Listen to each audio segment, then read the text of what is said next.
Last week on PhotoTropic Travel, you joined us for our journey through Italy. On one of our last evenings, we went to the amazing restaurant Paladese del Grotto in Polignano a Mare, named one of the most romantic restaurants in the world.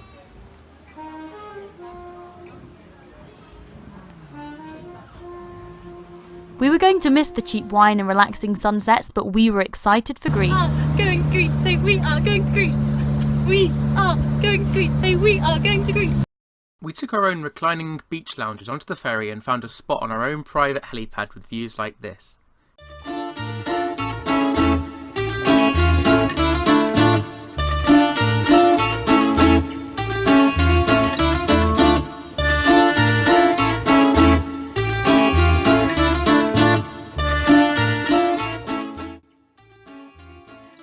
From Brindisi, we crossed over the Adriatic and Ionian Sea to our first port of call in Greece, Igoumenista. Much to Luke's dismay, it wasn't long until I found my first fur friend, but I knew I couldn't take them all home. We took a ferry over to Corfu for the day and in the morning went for a moped tour of the island. We were really pleased we were on the scooter and not in the RV. I could do this in the motorhome.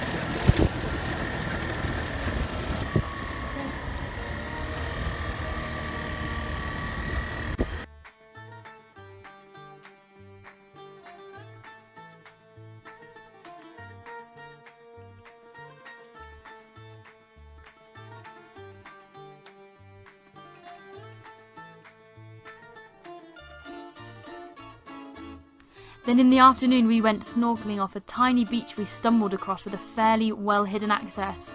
And what happened there, Luke?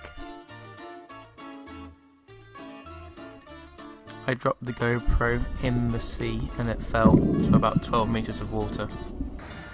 What's up, Charlotte? Luke's a nightmare. Why? Because he just almost lost the GoPro. What happened? He dropped it in the sea. And why are you holding your ears? Because I almost just blew them. After Corfu we headed south to Amvrakikos. Amvrakikos wetlands are the most important in Greece. They're home to one of the last bottlenose dolphin families in Europe. We'd go paddleboarding in the morning to go and look out for them. Unfortunately, we were parked on the wrong side. We stayed in a tiny fishing village on the east side of the lake and took up half the port.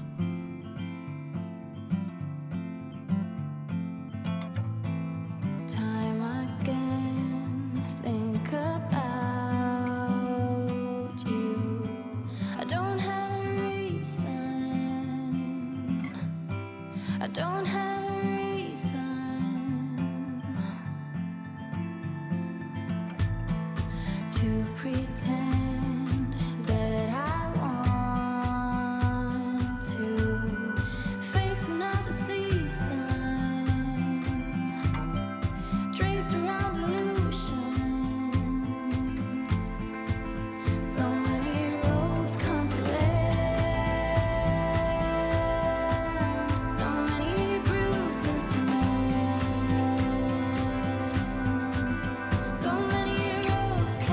Where are we going? I arranged for us to travel from Diakofto to Calabrita on the world's narrowest rack and pinion railway through the Viraikos Gorge. Charlotte came up with another one of her crazy ideas of walking back down. She told me that walking on train tracks in Greece isn't frowned upon. I had read that somewhere.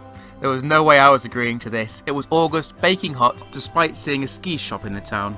We therefore decided to get the last train down and I found my favourite t-shirt. Apparently it's very fitting. We headed to the Corinth Canal and found a perfect spot right on the Saronic Gulf entrance. It wasn't long until I found another fur friend. Luke was like a little kid watching the boats go by. One afternoon we took a boat tour up and down the canal. You'll be sad to hear that it was not on this boat. The canal was completed in 1893 and is almost 6.5 kilometres long. It was built to save a 700-kilometre journey around the Peloponnese.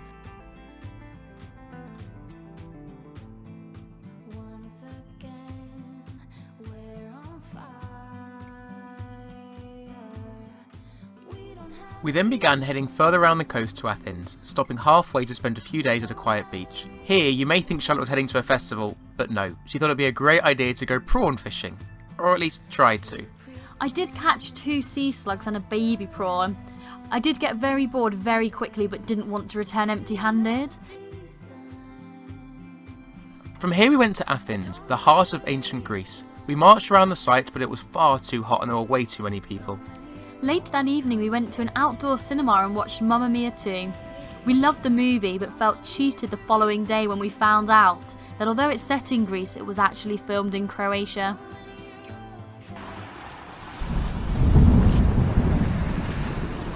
We'd arrived at the foot of Mount Olympus, home to the ancient Greek gods.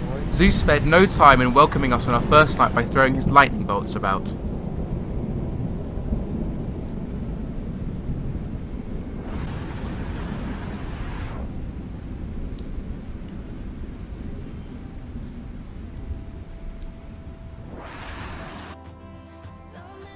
One morning before work we went to Agiakori waterfall. It was a little cold but we were the only people there.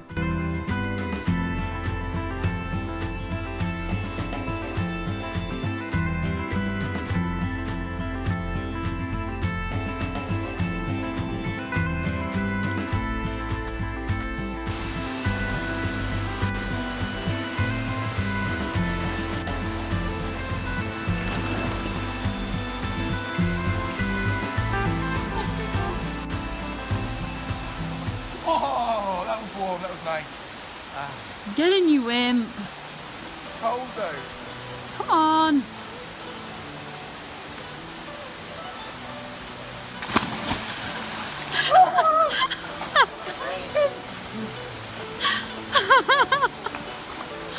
You've gone all red.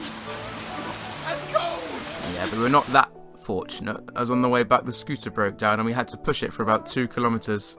I did push it too. Next stop was Thessaloniki.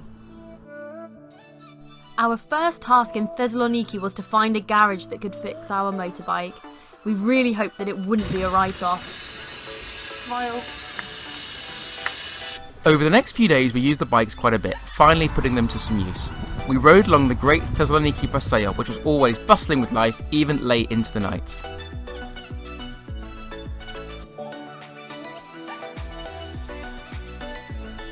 From here we headed to Meteora.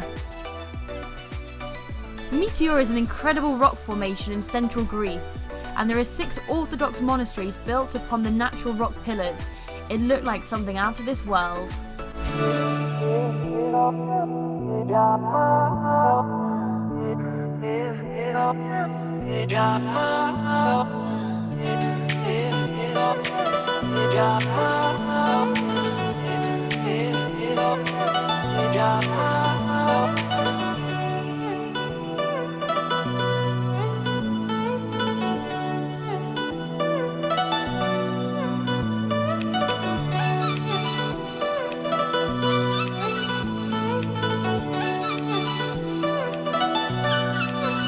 From here we headed through Bear Country. Join us next time for our trip across Albania, Montenegro and into Croatia.